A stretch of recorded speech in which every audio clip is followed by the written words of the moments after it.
world. Here we are. Episode 1. Episode 1 of Carolynn and Lindsey. Yeah. Just doing the real talk. Exactly. Yeah. Real talk with Carolynn and Lindsey. Yeah. So, Carolynn, you have our first question of this week. I do. I want to start off by giving us a good introduction to everyone to kind of let them know why we are here and what we plan to do. So, Lindsey, I would like to know from you of why are you on this path and how did you get to the point where you're a real estate agent working with your partner living in San Diego? Whoa. Okay, so how did I get here? And authentic answers only. Authentic answers only. I'm originally from Michigan. When I was 18, I joined the Marine Corps to get the hell out of Michigan. Okay.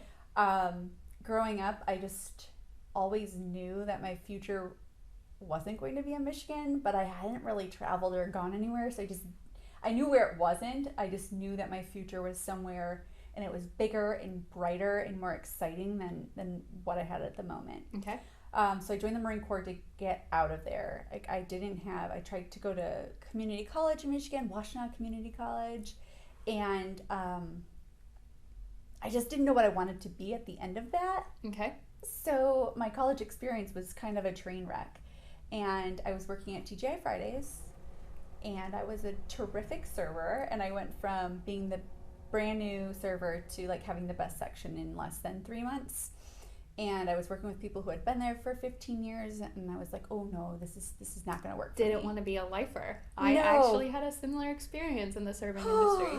Yeah. But I loved it. So Yeah. just for the record, it's my favorite job ever because it's fun, it's fast paced, different people. But that triggered me to go to the Marine Corps. I was military police. I deployed in 2008 to Iraq. Wow. A couple fun facts. I went through SWAT training in the Marine Corps. I've shot a lot of rounds, so unless you're prior military, I'm sure I can beat you in the shooting range. You can definitely beat me at that event.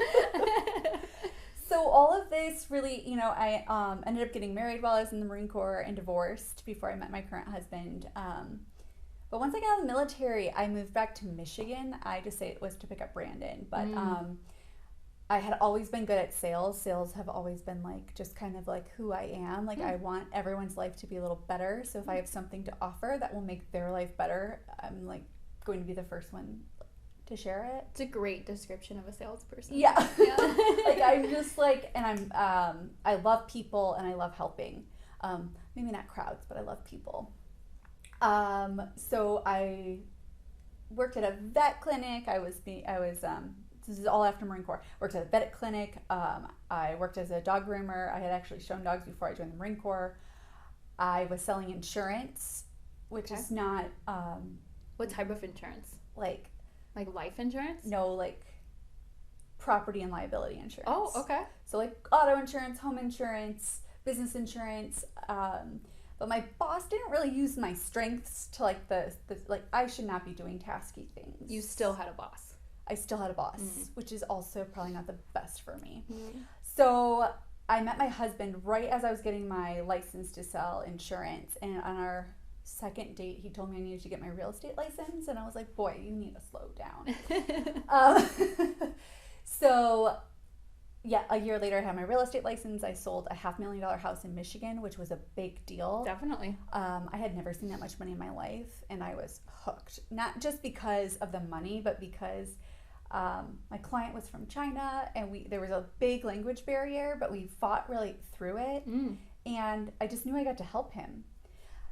Then Brandon brought me out to San Diego for his grandmother's 85th birthday and Thanksgiving, and winter on the West Coast, especially in Southern California. Like much better. I got a sunburn. Yeah. What? So as we were leaving, I said, oh, we're moving here. And 13 months later, sure enough, we were here. So we just packed our stuff. We got married in July and we left. Well, Brandon was behind me, had a couple real estate transactions to close out in Michigan. And then my sister and I left on January 1st, 2015. So when did you meet Brandon? I met him,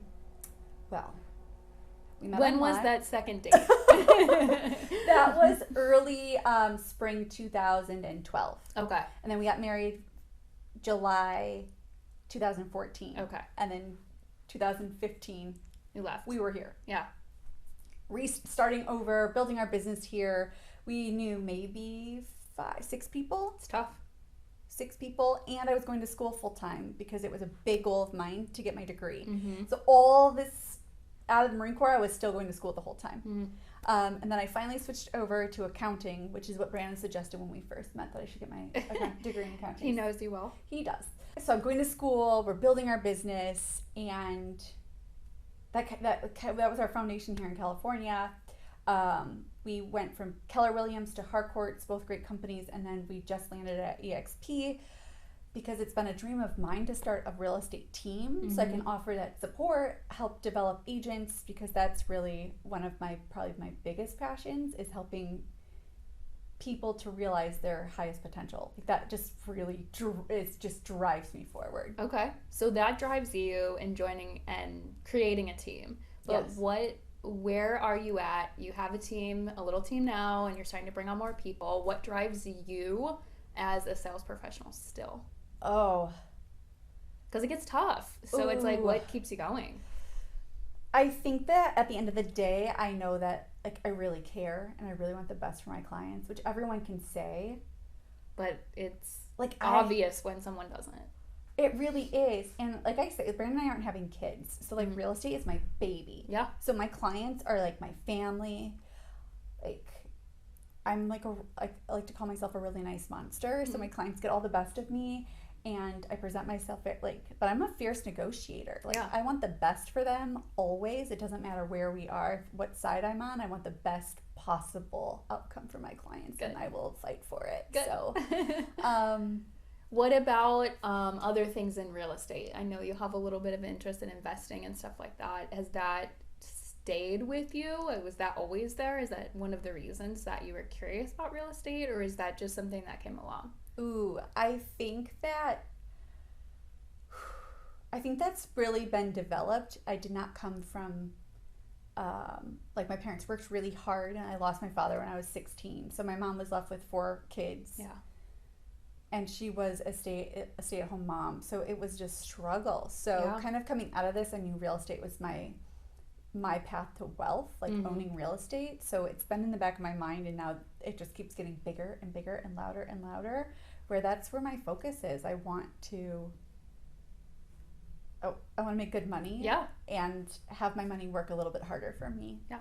Because like a job like real estate sales isn't for everyone. And I think it's because it takes so much self-motivation and work that it's like if you don't have some sort of other interest, that's outside of your clients, it can be really, really tough to stick with it for a long period of time. I would say so. Yeah. It's this job is not for the faint of heart. No, it isn't. It is. It's when we're bringing on new team members, it's like a string, right? It's all real estate's connected to every aspect of your life. So if you're having a bad day, it's going to be really tough to you have to show up. Like you gotta get ready to perform. So sometimes it's tough. Yeah. It's tough. Yeah. But I love it. I also like tough things, so that's been really helpful too. Being in the Marines, probably. Yeah. Yeah. And then just bringing in that element of working with my husband has been interesting. Of us just trying to figure out. Obviously, I'm really competitive. I was in the Marine Corps. I didn't know people play games for fun. Yeah. I thought you just play games to win. Yeah. I really didn't. I had to learn it a very hard way. So it's been so that's also been really interesting, is just kind of figuring out what that balance is with my spouse, to make sure that we're a team, so he's on the same team as me, so I don't have to win. He should be winning too. So but you want to win a little bit. Yeah. So that's been our dance, and then just yeah.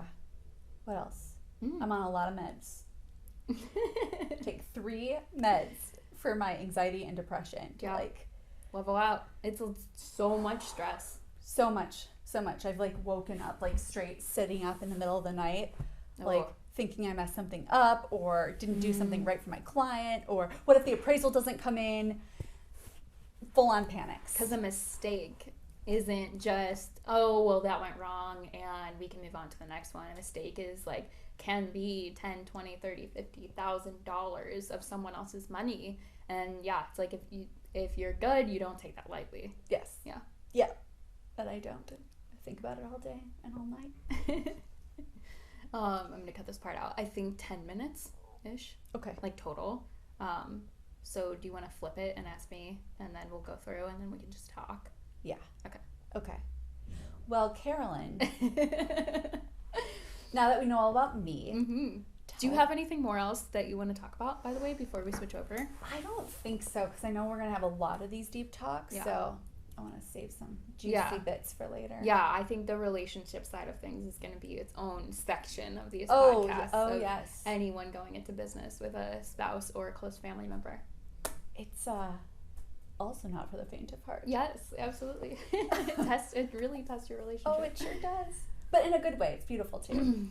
Well, tell us a little bit about how you got here. Yeah. What brought you to this spot in your life? What was your journey to get here? Yeah. What are you most excited about? What brought me here is I almost say that everything in my life prepared me to be a real estate agent, despite that you need no degree and it's, $1,000 in a one state exam and some fingerprints to get here. So I jumped around a lot. I am like a very classic. I will do something really well for 2 years and then I do the next thing. So it's been 3 years. I am full-time as a real estate agent. I went over, I think, the challenge of wanting to seek out something new because there is always something more to learn and there's always a way to be better and there's always someone you can look to who's doing something better than you. And that really drives me because of the competitiveness and just that desire to grow. But I had always been interested in real estate off and on. And then when I met Ryan, I was living in DC and I met him a month after I had moved there from here. And one of the first talks we started having was moving back to San Diego. And then we read Rich Dad, Poor Dad together. Oh, cool. And it was like our insight, and he hadn't heard of passive income, and I just didn't know how I was going to get there. So he was going to quit his job. I was working as a data scientist for Northrop Grumman. I had a great job, super flexible, good benefits, the dream, everything you could possibly want, and I hated it. I was so bored. I was so bored. It was soul crushing. Yes. I knew. They sat me in a meeting and said, we want to groom you to be like a vice president, to like grow. And I was just like, the first thought was like, no. And as soon as that happened, it was like not for me. So he ended up getting a transfer out to San Diego. And when that happened, I was like, I'm going to quit my job and be a real estate agent. And I think because I had full-time jobs before, I have a couple master's degrees, and She said a couple. I love school. I really wanted to take it seriously. So when I moved, I knew I was going to do it full-time, and I was going to jump into coaching. And that's something like not a lot of people do. And so many agents never had a full-time job, and it really shows because it's like, the mentality of coming into an office and working for a couple hours a day is just like, so far from their minds sometimes. And that I find really interesting. So the flexibility, definitely the seemingly flexible schedule of this job was always appealing. It still is, though I work way more than I ever worked in my life. I'm sure you do too. Yeah. So I'm here now and I love it. And I love working with investors more so. I love helping people find their home, but it's the emotional turmoil that can be difficult for me. Where I'm just like, look at the numbers. This is a good investment. You're gonna like it, because it's tough to talk to someone, especially in San Diego, who wants everything in their first home, and it's like, no, compromise, hold it for 5 years, and then in 5 years you'll have so much equity that you'll be able to get what you want and not be cash poor. Yes. So stepping stones. Yes. It's finding the deal that really, really, that's the part I like. So I tend to gravitate to work with people who it's an investment or it's a second home or they're about the numbers. Those are the people who really speak to me. And personally, it's like, do you know what fuck you money is? No. Yeah. So that's something that really, really drives me. It is the ability, in my mind, there's a couple different ways to think about it of Yeah. like someone that you don't like, or you know, you're in a situation where it's like, oh, you really don't want to be there, or you want the situation to change, but it costs money, and it's like, I don't care, fuck you, here's the money, just make the situation better or just Ooh. go away. And I know that sounds like, oh, do you hate people or like situations, but it's like, no, I really like to have control over like what I'm doing, and time is super valuable to me, and I want to be in the position where it's like, if I'm on a path or I'm doing something that I don't want to, I know I can get out of it. And I see real estate investing and real estate sales as like, that is like my personal side of it. Yes, I love helping people, yes, I love getting the deal, but it is also that fuck you money where it's like, oh, I'm at a family vacation or something, and I really just like, someone does something and I want to get out, or I want to go get my own hotel room. That happened. I was in Vegas with a group of people once, and everyone started fighting. It was just like crazy drama, and I was broke. I was broke as a joke. I could barely buy drinks at the bar. And I was like, had I had a little bit of fuck you money, I could have just been like, fuck you, I'm going to go get my own hotel room. I don't want to deal with this because yes. Yeah. I get it completely. Yeah. Yes. So that drives me yeah. of keeping me going, because I grew up not with a lot of money. Yes. I've had a scarcity mindset for so long that I work every single day. I say affirmations about money, which sounds stupid, but it's really, really helpful. We subscribe to the woo. Yes, we do. You have to. Affirmations are so good. It's Affirmation. I mean, what you say to yourself is real. Yeah. And you have the power to choose your power. Yes. Or your victim. Yes. And you choose your power. Mm-hmm. We have to. And the awareness too. It's like the other day I caught myself telling myself I'm such a miserable person. I know. I know, I did. I was just hit a spout, and I was just like unhappy and stressed out for a couple of days, and I was like, God, I'm such a miserable person. And I was like, no, don't say that to yourself. So one of my daily affirmations is I like myself, actually. Ooh. Mm-hmm. Just to remind myself I like who I am. I have to work on that. Mm-hmm. Join you in the affirmations. It's tough. What's your favorite thing about real estate? I love the power that it can give people for generational wealth and building equity without doing anything, especially in San Diego. So Lindsey's from Michigan, I'm from Ohio, we're both from the Midwest. There's not often a lot of appreciation that happens in those states. You know, even 10-12% is like $10,000. And once you sell and after fees, it really doesn't equate to a lot of money in your pocket, where I'm helping these people sell a really awesome spot in South Park, and they purchased the property for $640,000 with a loan. You know, they had a good amount down, but they had a loan. They're going to walk away with more money than their house was worth 5 years ago when they bought it. Right? Silly. So it's the power that can bring, and just educating people on like, there is a way. If you have bad credit now, stick in there. You know, it's never a bad time to buy. It really, really isn't. If you can find the right deal and make it work for you and last any down spurts there might be in the market, the power of owning is just incredible. I love it. So. Okay, one more question. Yeah. What is your like favorite part of your journey? Like maybe like favorite struggle or favorite thing that pops up that you're like, I fucking made it. I'm here. I mean, I hate to be super money related, but it's okay. When I made more than $50,000 in 1 month, and I was like, my first salary job was when I was 20, when I first moved to San Diego, and I was making like $34,000 a year. So when I made more in 1 month than I had ever made in an entire year when I first started, you know, as a career person, that was really, really powerful for me. Wow. Yeah. Oh, I love that. Yeah. How about you? Ooh, mine's also money related, but more like family side. We have 2 dogs, and like going to the vet and getting the whole list of things. And not having to say no. Yes. Like getting the senior blood panel. Yeah. Getting all the heartworm pills at the same time. Getting everything recommended was like, that was when I was like, I made it. We're okay. Like I felt really, like that was like a really big moment for me where I felt really proud, because before it was always like a little bit struggle. Yes. And pets are really expensive. and I love them. Mm-hmm. So that for me was that was a big moment. I think the other one was Brandon and I were like top 12 or 13 in the country.